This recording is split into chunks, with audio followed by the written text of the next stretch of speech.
সরকারে যে যত প্রভাবশালী হোক না কেন, ভারতের বিরোধিতা করলে তারা হেনস্থা হবে, তারা কোশ্চেন হবে এবং তারা সহসায় মানে খুব ফুলেল সম্বর্ধনা পাবে না। আমার কাছে একটা জিনিস বুঝতে পারছি না যে ঠিক আছে, তো বাংলাদেশের হাই কমিশন কি করলো? বাংলাদেশের হাই কমিশনের কি কোনো প্রোটোকল অফিসার নাই? তারা যে এটা সামাল দিল না কেন সেটাও আমার কাছে রহস্য রয়ে গেল আর কি। আপাতত বাংলাদেশ প্রতিবাদের মধ্য দিয়েই ডাক্তার জাহিদুর রহমানের দিল্লি সফরকে ঘিরে যে অনাকাঙ্ক্ষিত ঘটনা ঘটেছে তার একটি সমাপ্তি টানলেন। এটাই কূটনৈতিক রীতি। সেই রীতি অনুযায়ী ভারতের ভারপ্রাপ্ত হাই কমিশনার বা উপ হাই কমিশনারকে তলব করা হয়। পবন ঢকেকে পররাষ্ট্র মন্ত্রণালয়ে তলব করা হয় এবং সেখানে সরকারের পক্ষ থেকে তীব্র অসন্তোষ প্রকাশ করা হয়েছে। তবে এটার প্রভাব বেশ লম্বা সময় ধরে থাকবে।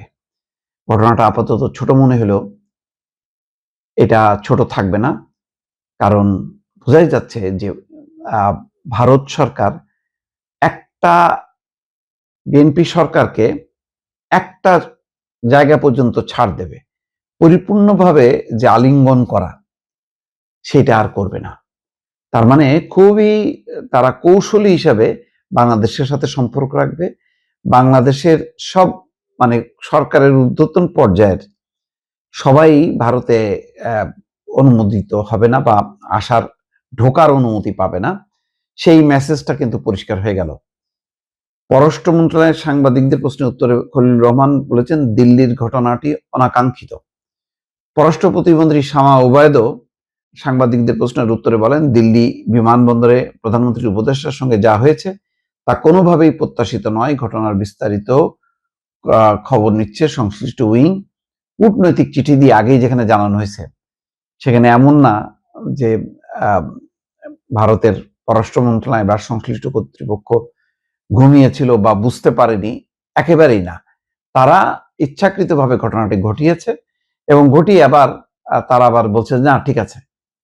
তার মানে তারা তাদের অবস্থানটা জানান দিল যে ভারতের বিরোধিতা যদি তুমি বা তোমরা করো, তোমাদেরকে ছাড় দেওয়া হবে না।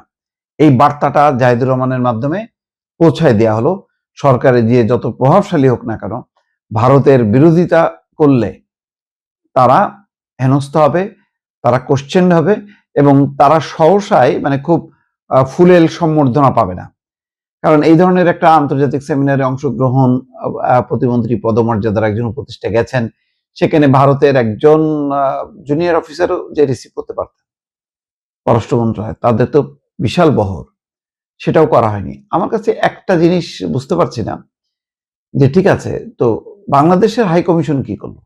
বাংলাদেশের হাই কমিশনের কি কোনো প্রোটোকল অফিসার নাই?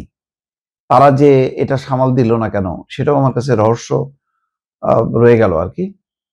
কূটনৈতিক চিঠি দিয়ে আগেই জানানোর পরও রোববার সন্ধ্যায় ভারতের ইমিগ্রেশন কর্তৃপক্ষ রহস্যজনক কারণে প্রধানমন্ত্রীর উপদেষ্টা জাহিদুর রহমানকে দিল্লিতে ঢুকতে বাধা দিয়েছে। পরে উচ্চ মহলের নির্দেশে অনুমতি দেওয়া হলেও প্রধানমন্ত্রীর উপদেষ্টা দিল্লিতে না গিয়ে কলম্বো হয়ে দুপুরে ফিরেছেন। স্বাভাবিকভাবে এটা আত্মসম্মানের ব্যাপার, মর্যাদার ব্যাপার। এইরকম অমর্যাদাকর অবস্থায় দিল্লিতে মাথা নত করে ঢোকা উচিত হয়নি।